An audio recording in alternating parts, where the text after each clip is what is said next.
Get ready to live fearlessly free with Heather Bunch. Do you ever feel weighed down by people, projects, maybe even clutter that's all around you, and it just seems like it's taking more from you than giving back? Have you ever kept holding on to something that was good, even though it no longer fit the season you were in? Does letting go feel like losing, or like you're giving up instead of moving forward? What if I told you letting go isn't losing? It's the way Father is making space for greater glory. Welcome to Live Fearlessly Free podcast. I'm your courageous coach, Heather Bunch, and I am here to help you Christian women solopreneurs go from feeling stuck, not enough, and maybe even fearful, to taking focused, confident, and courageous action. We are growing ourselves so we can grow our businesses and we can do the thing that God put in our heart to do. Now, we're in a series called From Glory to Greater Glory, because that is what Father has for us. And we've been answering the question, how do we turn wins and failures into fuel for the next season of our growth? We've talked about how glory requires actually greater glory. So it's not the wins and the failures, they're not the summit, but they're actually fuel for what's next. And last episode, what we did is we unpacked how greater glory actually requires greater capacity. That means we got to do some growing. And it's why that feeling we get of, geez, I don't know if I'm enough for this, is actually Father's way of expanding us. It's a good sign. Yes, we're on the right track. Isn't that awesome? So today what we're going to do is we're going to lean into greater capacity requires greater surrender, greater letting go, because sometimes it's not about doing more. It's about releasing what's draining you, even when it's good. And what that allows us to do is to step further into the greater glory that Father has for us. So today's going to be for you if you are tired of carrying all the things, even people, that leave you drained and distracted. And if you've ever been clinging to something good and you're just afraid to let it go, you're afraid that, if I let go of this, then, there's not going to be anything good for me on the next horizon, I have got you covered, my friend. And if you've ever been afraid and thought letting go actually is losing, but this episode is going to show you how it's actually the doorway to more. I'll never forget the day I heard the words, "We're letting you go." I had poured 16 years of my life into that job. I helped build the church from the ground up. My husband and I, we sweat, tears, 24-hour nights. Well, that's ridiculous. 24-hour nights, 24-hour days. That went all night. And in that single moment, it was gone. And to make it even harder, those words came from my own brother. He was my boss. But he told me this. He said, if I keep you here, I will be holding you back from what God has for you. You cannot fulfill what God has for you here. And as hard as that was to hear that, I knew it was the truth. He was right. You see, Father had already been nudging me to step out. I had even been given 2 chances by the leadership to pray and see if it was time for me to move on. And every time I was like, nope, it's not time. I'm good and I'm comfy right where I'm at. And I was afraid to let go of the good, to let go of the paycheck, to let go of the status. I had just become a pastor. This was the dream. Like, I was finally stepping into what I thought I was called to. And I was afraid to let that go. And what I love about Father is that he used my brother to help push the little bird out of the nest so she could fly. Because up to that point, I was literally a bird in a cage with the door open, and I was too afraid to fly out into the greater glory that Father was calling me to. Letting go of that job wasn't losing. It was clearing the space for the greater glory that Father had for me. And the only regret that I have is that I wasn't brave enough to let go of it myself. And this is the heart of the message today. Because greater capacity doesn't mean that we just keep adding more into our lives. It comes from releasing what is draining you, even when it's good. My job was good. I was in a good position. I was getting a steady paycheck. I was doing good. Things were growing. I was the small group pastor. I had taken it from where we were at, and I had doubled the attendance. It was good. But Father had more for me. And I had to let go of the good in order to receive his greater glory. And so that is what we're going to talk about today. Here is what this season taught me. Greater capacity doesn't always come by adding more, my friend. Sometimes it's the letting go. When I lost the job, it looks like on the surface, I'm losing a paycheck, I'm losing a position. And I'm going to tell you, it was hard. It was hard because I still go to that church. And when I first started walking through those doors after I was let go, and I didn't have the status of Heather was the first employee of that church, literally before the pastor, couldn't afford to hire him yet. I had been there so long. I was honored. I was looked up to. And now I'm just walking in as Heather. And at first that was so hard and uncomfortable. But it grew me. It created greater capacity in me. And it made space for what I'm doing now and who I am becoming because of what I'm doing now. And it's going to do the same for you. I want to take you to Proverbs 3, 5 through 6, and it says, "Trust in the Lord with all your heart, and do not lean on your own understanding. In all your ways, acknowledge him, and he will make your paths straight." Some translations say, he will direct your path. Now, in that moment, I'm going to be honest, I was not trusting God. Otherwise, I would have let go and moved forward into being a full-time entrepreneur. I'd already been dabbling in it, but I was afraid of letting go and stepping into the unknown.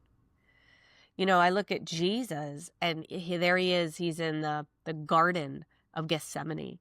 This is right before he's going to go to the cross.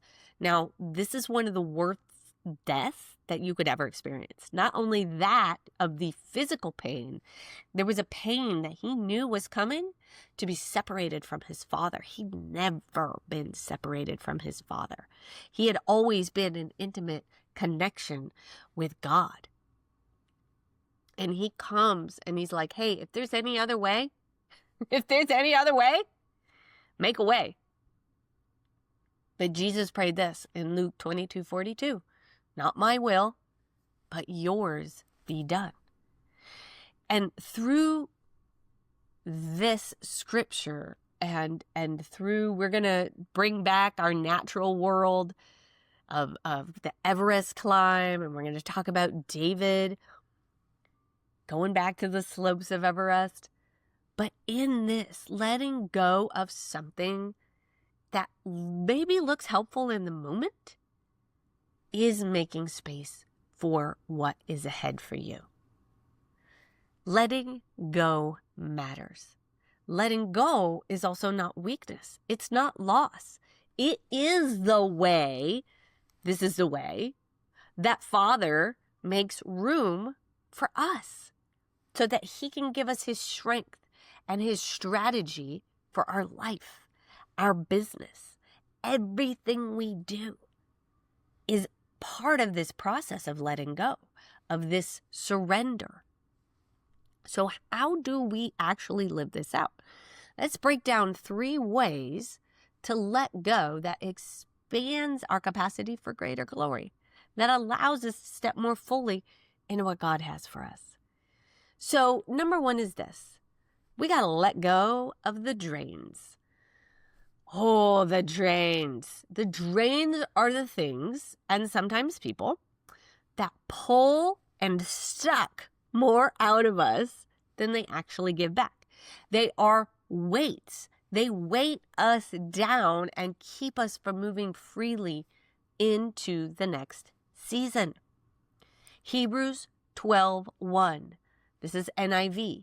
Let us throw off everything that weighs us down and the sin that so easily entangles, and let us run with endurance the race that God has set before us.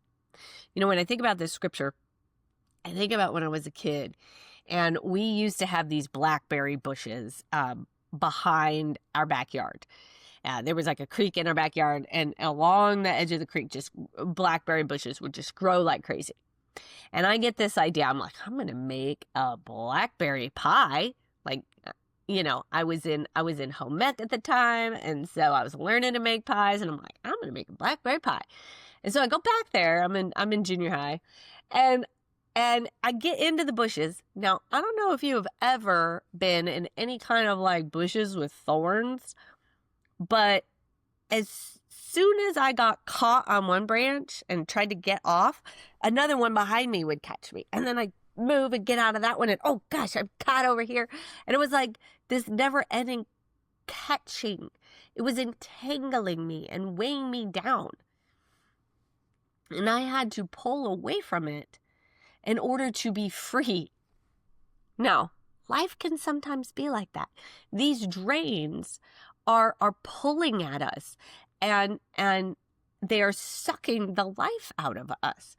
Now, unfortunately, I never did make that blackberry pie, just in case you're ever wondering. I always ate the blackberries before I got enough to, do it. Side note on that. But Thanksgiving is coming, and I will be making coconut cream pie, which is my favorite. But I want you to think about David. So we have been talking about David throughout this series. And before David goes out to fight Goliath, he's talking with King Saul. King Saul finally is like, all right, I will let you go fight the giant, but you have to wear my armor. And so David puts on this armor. Now, armor was made specific for the person. This was Saul's armor, not David's armor. And it did not fit him right. And he's walking around and he's like, this is gonna make it worse. It wasn't bad, but it didn't fit him. It would have drained his strength and made it impossible to do what he was about to do in somebody else's armor. Climbers. Let's go to Everest. All right? Now listen. Climbers cannot afford, when they are getting up to the top, they cannot afford to be weighed down with unnecessary weight. The higher they climb, the more every, not only pound, but literally ounce matters. Our brain only has so much energy for the day. It is like a battery. And every drain you tolerate toxic conversations, messy environments, constant notifications, friends that are like little drain suckers, okay? It burns through glucose and oxygen that our brain needs to focus and make decisions. So the more our battery is drained, the less we can focus and make decisions. This is why those drains, those little bloodsuckers, leave you feeling scattered and exhausted. Do you ever have that? You get to the end of the day and you're like, oh my gosh, I am exhausted. And it's not a physical exhaustion. It's like you're just mentally wiped.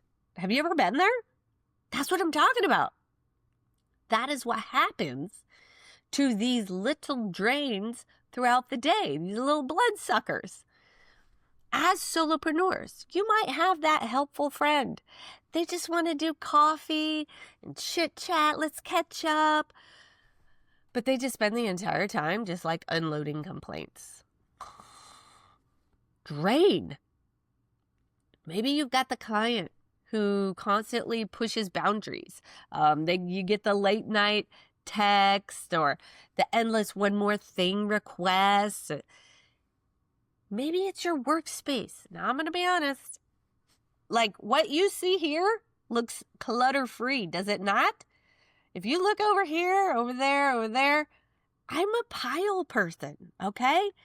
And that's a drain for me. A cluttered workspace steals our focus and slows us down when we sit down to work. We're thinking, oh gosh, I got to do that. And oh, I forgot about that paper. And what about this over here? How about shiny object syndrome?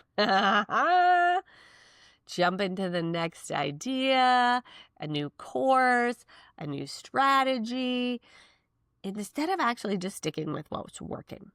What is draining you? Identify the drains in the season you're at now. Now, here's the thing.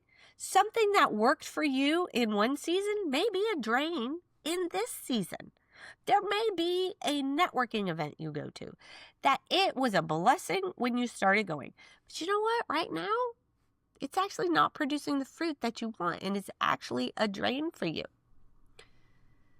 So what is draining you in this season? Maybe it's a relational drain. It's a practical drain like the clutter. Maybe it's a mental drain. We got to release it, my friend. We got to let it go. And no, I am not going to sing that song for you. Drains will always slow us down.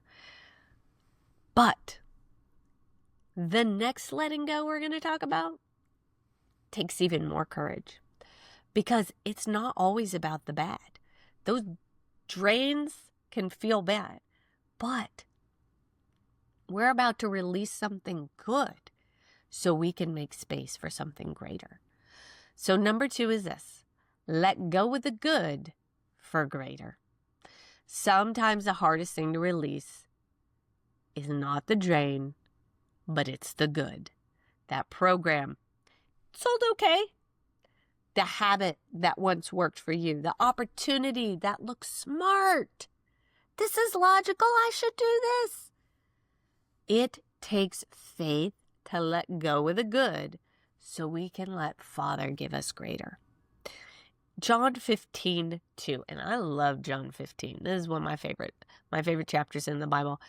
Every branch that does bear fruit, he prunes so that it will bear even more fruit. And John, he's talking about Jesus is the vine, Father is the vine dresser, and we are the branches. Father is the vine dresser. That means he's in there clipping all the things that need to be clipped. And here's the thing. Some of it's dead branches that aren't producing anything. They are the drains. Some of it are branches that are alive, but you've got to prune off the excess so that you have just fewer branches that produce bigger fruit. That is what God is doing in our life. There are good things that need to be pruned off so that we can produce greater fruit. Now, I love David. I'm going to take you back to David when he's in the cave with Saul. Now, at this point in time, Saul is chasing David and is going to kill him. Like, he is on a vengeful run, and he is chasing David down, and David and his mighty men that God's been gathering around him are running for their lives.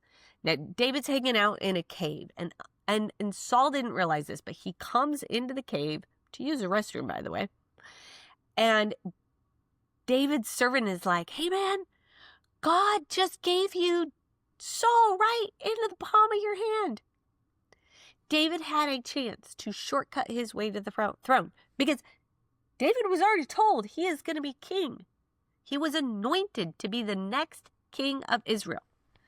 And killing Saul would have looked like a good opportunity. Oh, God just handed me Saul on a silver platter. But David had to surrender it. He had to let it go. And by releasing that, it cleared the way for God's greater timing that led him to his kingship.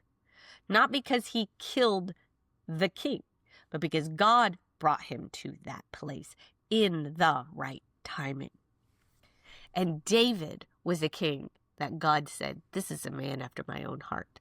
Not because he was perfect, but he did surrender and let go of the good to wait for God's greater. When we look at the Everest climbers, often they're actually leaving their gear behind once it's served them. Because at higher altitudes, even the good equipment is dangerous weight for them. They've got to let that go. They have to let go of the good to be able to reach the greater. When we're letting things go, I think the thing that makes it so hard for us, because I don't like the unknown. I like to know what's going on. Anybody else? But letting go actually triggers this thing in our brain. It's a loss circuit. LOSS, loss, like I'm losing. Okay?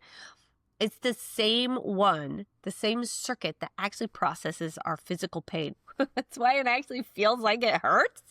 Like it really physically hurts when you're letting it go. It's like, oh, I don't want to let go of that. But what we have to do is reframe it into, oh, God's pruning that so that I can produce more fruit. And what that allows our brain to do is shift gears. And what it'll do is it'll actually start releasing dopamine instead of those fear responses. And that dopamine will be fuel and hope for the future of something greater. And we can get excited about it. So as solopreneurs, maybe it's retiring that program that maybe still sells, but really it's draining your focus because God's got something else for you that you need to work on. Maybe it's stepping back from a partnership that you're in that, you know what, it started out as a good thing, but now it's time to move on.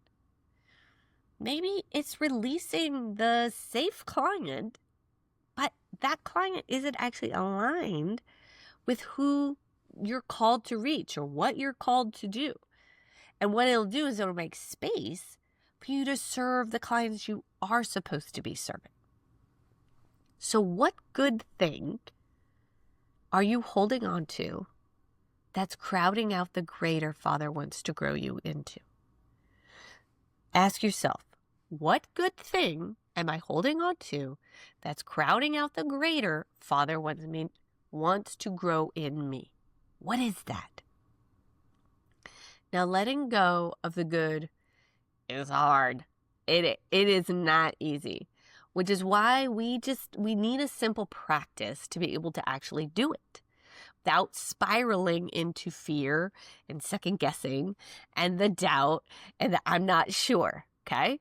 So number 3 is this. I'm going to teach you the art of letting go, because letting go is not this one-time dramatic act. It's an art. It's a rhythm that you're going to live by. It's a day to day. It's learning to keep your hands open so Father can place the greater in them. 1 Peter 5:7 says, cast your anxiety on him because he cares for you. Let's be real. Letting go is not easy, is it? It feels scary. It's hard. It's unknown. Like my job, I was afraid of the unknown. Can I make this work? Am I enough? Is this the right timing? That is why Peter here says, cast your cares on him. We don't let go into thin air. We let go into the hands of Father who cares for us. When we release the weight, he carries it. And you're freed up to step into the greater. David, his life wasn't defined by that one cave moment that he made a right decision. Could have not. There was the times later where he didn't. But we can see over and over in the Psalms, he reviewed his heart. He looked at that. He released his fears. He realigned himself with Father's truth. Over and over again, he did this. When we look at our Everest climbers, the climbers survive by continually reviewing their packs. What can stay? What has to go? The higher they go, the lighter they travel. The other thing they do is they have to listen to their guide. What does their guide tell them? They don't go summit alone. They have a guide helping them along the way. Reflection activates your brain's default mode network. Okay, we can get into default mode where we just autopilot, right? So when we reflect, it acts like a housekeeper for our mind, sweeping along, cleaning it, clears the mental clutter, helps us process the drains. It strengthens our neural pathways that are tied to our focus and resilience.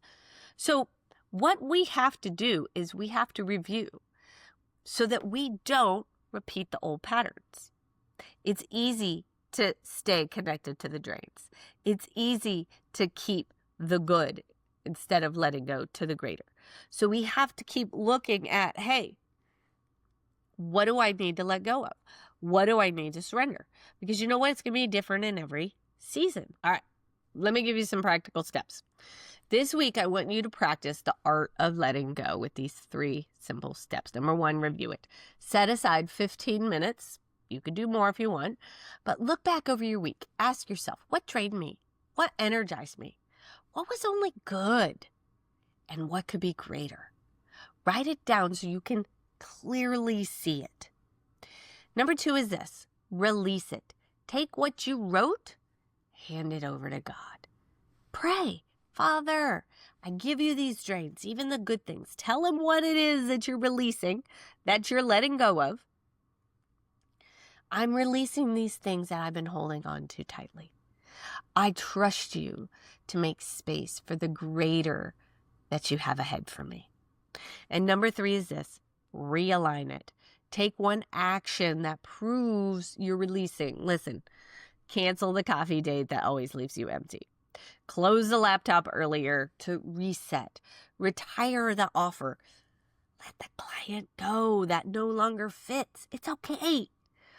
They'll find somebody that does fit. What that action does is not just a sign. It is the art of letting go.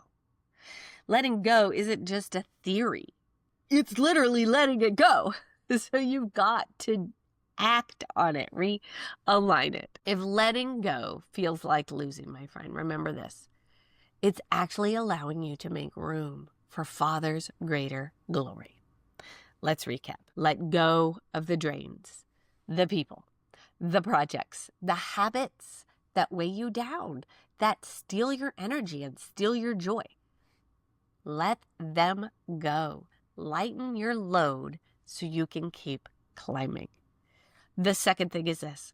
Let go of the good for greater. Sometimes the toughest releases are not the bad ones. The hardest ones, I think, are the letting go of the good, just like it was with my job. It was good. But pruning what works, what once worked, makes room for Father's greater. Allow Father to prune the good so you could produce even more fruit. And then I want you to act and do the art of letting go. Letting go isn't losing. It's a rhythm of trusting Father, casting your cares on Him because He cares for you. Remember, when you do that, it's not like you just have to release it into the ether. You're releasing it into Father's hands. And that creates space for greater glory. Isn't God good? Letting go, it could feel hard. It could feel scary. I know. I didn't always get it right. I was in a job for too long that I should have let go of. But God is so good and He will redeem the times. It is not loss. It's Father's way of making room for His strength and His strategy and His greater glory in your life and your business. Courageous action, my friend, because we are doers of the word. We are going to practice the art of letting go. Now, I'm going to go ahead and review these. We talked about them in point 3, but I'm going to go ahead and review them for you so I have them in just one spot right here. The first thing is this: review it. Set aside 15 minutes, look back over the week. Remember to ask yourself, what drains me? What energizes me? What's only good? And what could be greater? Write it down. 2, release it. Take what you wrote and give it to God. Cast that anxiety on Him because He cares for you. Father, I give you this drain, this thing that's good that I've been holding on to tightly. I give it to you and I trust you for greater. Make space in my life for greater glory that you have ahead for me. Number 3 is this: realign it. Take one action and do it. Do the art of letting go. Actually make the change, the shift, do the action, cancel the thing. Go ahead and let the client go. It's okay. You can retire the offer. That action is the art of letting go. Remember, letting go isn't losing. It's how you make room for greater glory. Now, if today's episode stirred something in you of letting go, whether it's drains, it's good things that no longer fit, or even fear about stepping into greater, I want to invite you to go even deeper with my book, Hello Courageous. It's the gal's guide to delight, discover, and direct your divine life. This book is all about becoming who Father created you to be. It's about stepping into all He's created you to do. And it's filled with stories and scriptures and courageous action, just like we do in our podcast series. And I'm going to be honest, I let a little more of my my fun part out. Some good little rabbit trails. And I really wrote this book because if I could sit across the coffee table with you and have a cup of coffee and a piece of pie with you and share from my heart, how I wrote this book, that's how I wrote it. I wanted you to feel like I was with you, sharing what Father taught me to help you grow into the woman that you are called to be, so that one day you sit there with Father and you hear the words, "Well done, my good and faithful servant." So if you're ready to keep practicing the art of letting go, growing into the woman that God's called you to do and be, I want you to grab yourself a copy of Hello Courageous today. You can go to HelloCourageous.com, HelloCourageous.com, or you can get it on Amazon. Now, this was the end of our journey in this series, but coming up, we are going to journey towards our dreams that Father has put on our heart. But here's the deal. Obstacles are guaranteed. We hit stuff. Stuff hits the fan. The path to greater always comes with resistance. doubt shows up. Distractions can pull us off track. Naysayers try to talk us out of doing it. The imposter syndrome's over there whispering, who do you think you are? If any of that sounds familiar, my friend, this next episode is for you. So we're going to be talking about how do we continually move forward with courage towards the dreams that Father has called us to. That is what we're going to be talking about and breaking that down. So you are not going to want to miss it. You have got this, my friend, and Father has got you. Thank you a bunch for listening or for watching. And until next time, live fearlessly free.